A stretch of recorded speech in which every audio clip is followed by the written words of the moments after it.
पहाड़ों में जब सुबह की हवा बहती है तो उसमें केवल ठंडक ही नहीं होती, उस हवा के साथ आती है प्रकृति की एक अनोखी खुशबू। और उसी खुशबू के बीच घर सा अपनापन लिए मैगी की खुशबू भी महसूस होती है। और जैसे ही गरम गरम मैगी की खुशबू हवा में घुलती है, कदम खुद ब खुद खींचे चले आते हैं अपने ही गांव के उस छोटे से ढाबे पर। ये है काका हरिदत्त, उम्र करीब 70 साल। हाथ कांपते हैं, पीठ झुकी हुई है, लेकिन हौसला पहाड़ों से भी ऊंचा। पहाड़ी में बनी ये छोटी सी मैगी की दुकान कोई आम दुकान नहीं है। इनकी मैगी के चर्चे दूर दूर तक फैले हुए हैं। आसपास का ऐसा कोई गांव नहीं जहां का कोई इंसान ऐसा हो जिसने काका हरिदत्त की मैगी न खाई हो। सर्दी हो, बारिश हो या तेज धूप, काका हरिदत्त रोज सुबह अपना चूल्हा जलाते हैं, क्योंकि काका मानते हैं मेहनत से बड़ा कोई धर्म नहीं। अरे भैया, गरम गरम मैगी है, धीरे खाना, पहाड़ों की हवा ठंडी होती है। और अब जरा इनकी तरफ भी देखिए, ये हैं राजू और सोनू, दोनों जिगरी दोस्त, लेकिन काम के नाम पर पूरा सन्नाटा। सारा दिन घूमना, हंसी मजाक, खाना पीना और रात को घर आकर डांट खाना, यही इनका रोज का रूटीन था। अरे सोनू, आज कहाँ चलें? कहीं भी चल यार, बस काम वाम की बात मत करना। एक तरफ काका हरिदत्त है जो 70 साल की उम्र में भी ईमानदारी से मेहनत कर रहे हैं, और दूसरी तरफ ये दोनों जो जवान होते हुए भी काम से ऐसे भागते हैं जैसे काम कोई बीमारी हो।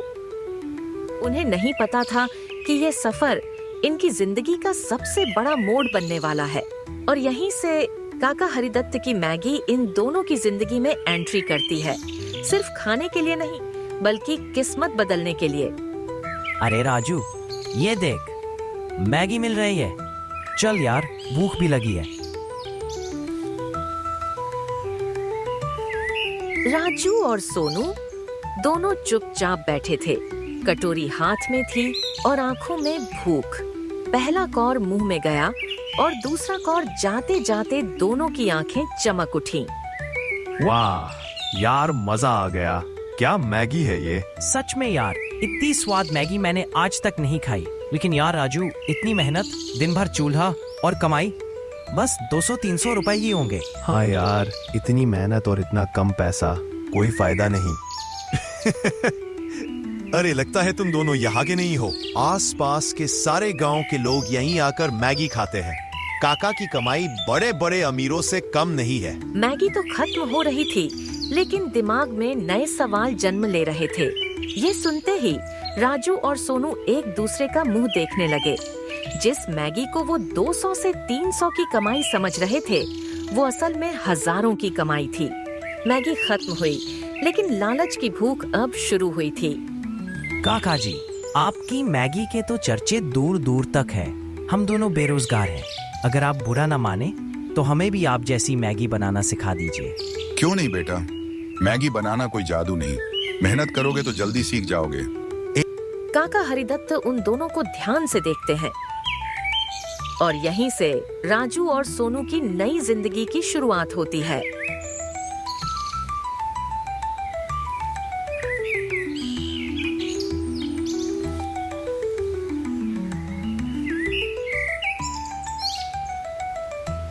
राजू और सोनू अपने गांव नहीं लौटे। उन्होंने पास के एक बड़े गांव में मैगी का ठेला लगा लिया। सोचा था बड़ा गांव है, ग्राहक अपने आप आएंगे। बहुत दिनों के बाद उनकी दुकान पर पहला ग्राहक आता है, एक मासूम बच्चा। ओ भैया, मैगी नहाएगा या पढ़ाई करवाएगा? चल गैस जला, कढ़ाई चढ़ा, वरना हाथ ऐसा चलेगा कि सीधा घर याद आ जाएगा। पहला दिन बीता, दूसरा दिन आया, लेकिन हाल वही रहा। वो बच्चा गया और उसके बाद जैसे सब कुछ सूना पड़ गया। लोग आते जाते रहे, कदम गुजरते रहे, लेकिन किसी की नजर तक नहीं उठी इस मैगी के ठेले की तरफ। राजू, ऐसे तो दुकान बंद हो जाएगी। हाँ यार, कुछ करना पड़ेगा, नहीं तो सब खत्म। राजू, ये गांव वाले अंधविश्वास बहुत मानते हैं। हाँ, यही तो असली आइडिया है। अब देखना हमारा काम कैसे चलता है।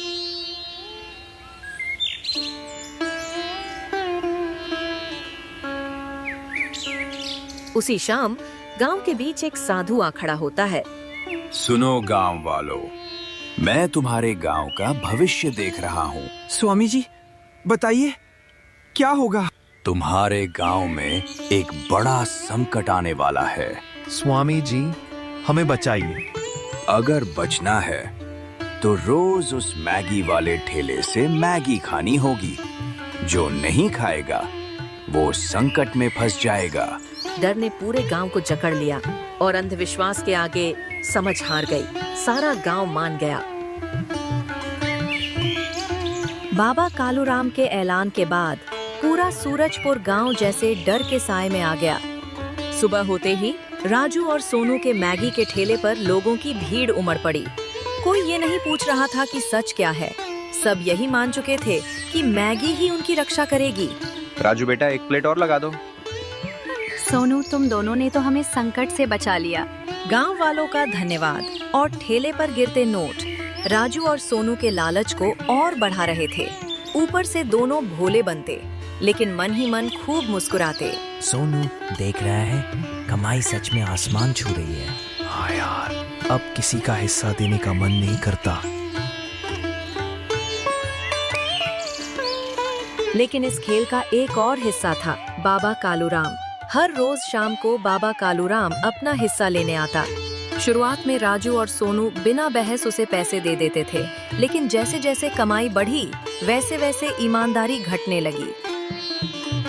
एक दिन बाबा कालूराम आया, लेकिन ठेले पर कोई नहीं था। अरे, आज तो दुकान बंद है। पापा ने सोचा शायद राजू और सोनू जल्दी दुकान बंद कर देते हैं। तीसरे दिन बाबा कालूराम दोपहर में ही पहुंच गए। अरे भाई, आजकल जल्दी चले जाते हो क्या? हाँ रमेश, मैगी जल्दी खत्म हो जाती है। तो मेरा हिस्सा कब दोगे? ये सवाल राजू और सोनू को अब चुभने लगा था।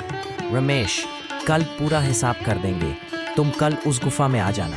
रमेश को क्या पता था कि वही गुफा उसकी जिंदगी की सबसे बड़ी भूल बन जाएगी। अगले दिन रमेश ठीक समय पर गुफा में पहुंच गया।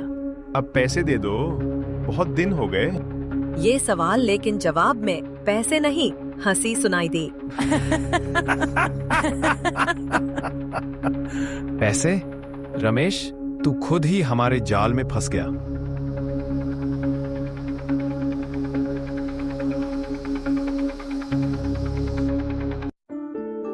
रमेश को गुफा में बंद कर दिया गया। अब कोई हिस्सा नहीं। अब सारी कमाई सिर्फ राजू और सोनू की थी। जब डर खत्म हुआ तो लालच और बढ़ गया।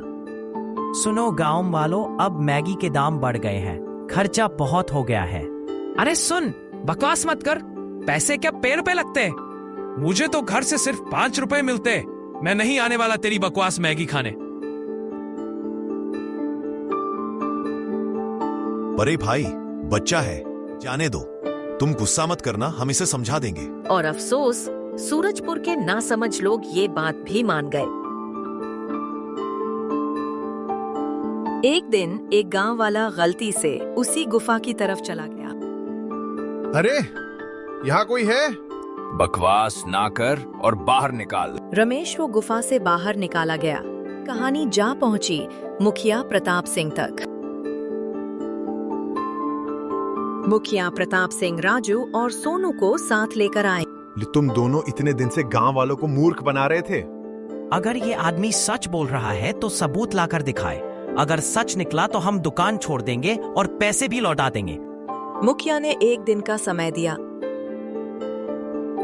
अगली सुबह पूरा गांव चौपाल में इकट्ठा हो चुका था। हर चेहरे पर एक ही सवाल था, सच क्या है और झूठ कौन बोल रहा है। बीच में खड़े थे मुखिया प्रताप सिंह। एक तरफ राजू और सोनू और दूसरी तरफ खाली जगह जहां रमेश को होना चाहिए था। समय बीत रहा था, लेकिन रमेश अभी तक नहीं आया था।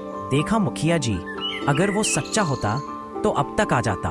हम पहले ही कह रहे थे वो झूठा है, आज नहीं आएगा। कुछ गांव वाले उनकी बातों में आने लगे। तभी भीड़ के पीछे से 2 जानी पहचानी आवाजें आईं। रुको, ये दोनों झूठ बोल रहे हैं। और रमेश सच कह रहा है। पूरा गांव चौंक गया। क्या? कैसे? अम्मा, आपको कैसे पता? विमला अम्मा कुछ कहने ही वाली थीं कि तभी एक थकी हुई आवाज गूंजी। रुको मुखिया जी, सब कुछ मैं खुद बताऊंगा। रमेश बताने लगा कि आज सुबह वो फैसले के लिए घर से निकला था, लेकिन रास्ते में उसे बहुत प्यास लगी। तभी उसने एक छोटी सी झोपड़ी देखी जहाँ विमला अम्मा और गुज्जी काका काम कर रहे थे। बेटा, तुम इतने डरे हुए क्यों लग रहे हो? और तब रमेश ने सारी कहानी सुना दी। ये मैगी क्या चीज है? हमें तो कुछ पता ही नहीं।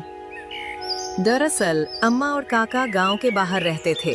उन्होंने कभी मैगी नहीं खाई थी।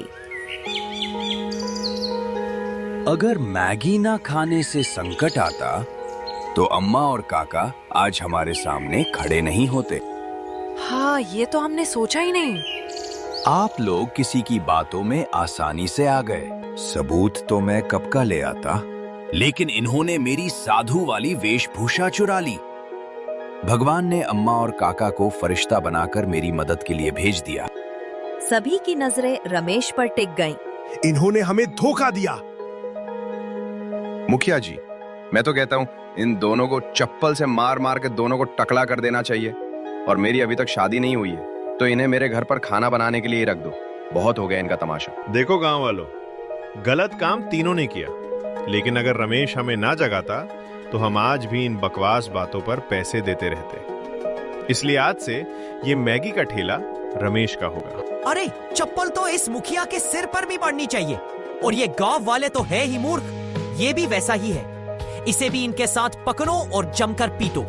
और एक बात रमेश, तुम जो भी कमाओगे उसका कुछ हिस्सा गांव की तरक्की में लगाया जाएगा। जी मुखिया जी,